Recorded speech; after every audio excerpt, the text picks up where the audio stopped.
उत्तर प्रदेश से सऊदी अरब, delivery boy का धोखा। अध्याय 1। डिलीवरी का सपना पर पहली कंपनी का जाल। उत्तर प्रदेश के गांव से अमन 30 वर्ष सऊदी अरब पहुंचा था। उसका सपना था कि वह डिलीवरी बॉय बनकर तेजी से पैसा कमाएगा।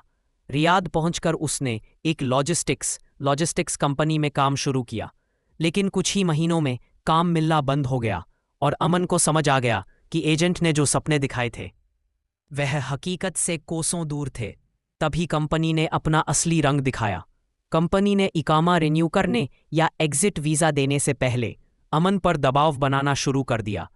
एक दिन कंपनी के एक आदमी ने अमन से कहा कि इकामा रिन्यूअल के लिए एक ज़रूरी ओटीपी चाहिए जो उसके फ़ोन पर आएगा।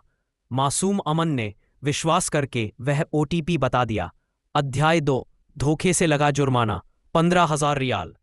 ओटीपी देते ही अमन के साथ सबसे बुरा हुआ। उसे बाद में पता चला कि कंपनी ने उस ओटीपी का इस्तेमाल करके अमन की जानकारी का दुरुपयोग किया और उस पर 15,000 रियाल का भारी जुर्माना घरामा लगवा दिया। यह जुर्माना जानबूझकर डाला गया था ताकि कंपनी उसे कानूनी तौर पर फंसा सके और इकामा या एग्जिट वीज़ा ना देना पड़े। वह सदमे में था। काम डिलीवरी बॉय का और कर्ज 15,000 रियाल का। अमन तुरंत कानूनी रूप से अवैध हो गया। अध्याय 3। संघर्ष और 2 कंपनियों की भूल भुलैया। अपनी जान पहचान और कुछ पैसों के दम पर अमन ने पहली कंपनी के चंगुल से निकलने के लिए दूसरी कंपनी में ट्रांसफर ले लिया।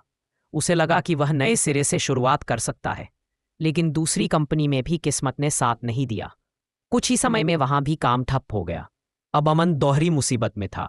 पहली कंपनी का धोखा, 15,000 रियाल का गैर कानूनी जुर्माना, दूसरी कंपनी में काम की कमी, इकामा रिन्यू नहीं हुआ और वह फिर से अवैध प्रवासी बन गया। अमन ने हिम्मत करके एग्जिट वीज़ा के लिए अप्लाई किया।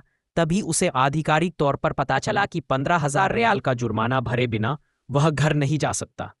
अध्याय 4। 5 साल का एकांत और 10 साल का डर। आज अमन को सऊदी अरब में लगभग 5 साल हो चुके थे, लेकिन वह अभी भी अपनी धरती से दूर था। हर दिन वह 15,000 रियाल कमाने की कोशिश करता, जबकि उसे हर पल पकड़े जाने का डर सताता रहता था। गांव में उसके माता पिता हर शाम दरवाजे की ओर देखते। अमन की सबसे बड़ी चिंता थी कि कहीं यह संघर्ष 10 साल तक न खींच जाए।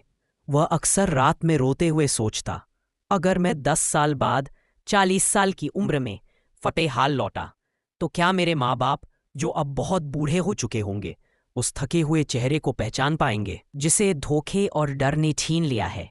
क्या उन्हें याद रहेगा कि उनका बेटा कैसा दिखता था?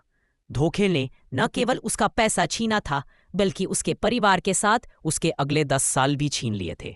अध्याय 5। कर्ज चुकाया और घर लौटे। एक भारतीय कार्यकर्ता की मदद से और दोस्तों के समर्थन से अमन ने सालों तक संघर्ष किया। उसने एक एक रियाल जोड़ा, कभी पकड़े जाने के डर से काम छोड़ा तो कभी भूखा सोया। आखिरकार लगभग 5.5 साल के बाद उसने 15,000 रियाल चुका दिए और एग्जिट वीज़ा हासिल किया। जब अमन अपने गांव पहुंचा तो उसके चेहरे पर उदासी थी, लेकिन आंखों में 5 साल के संघर्ष की जीती हुई जंग की चमक थी।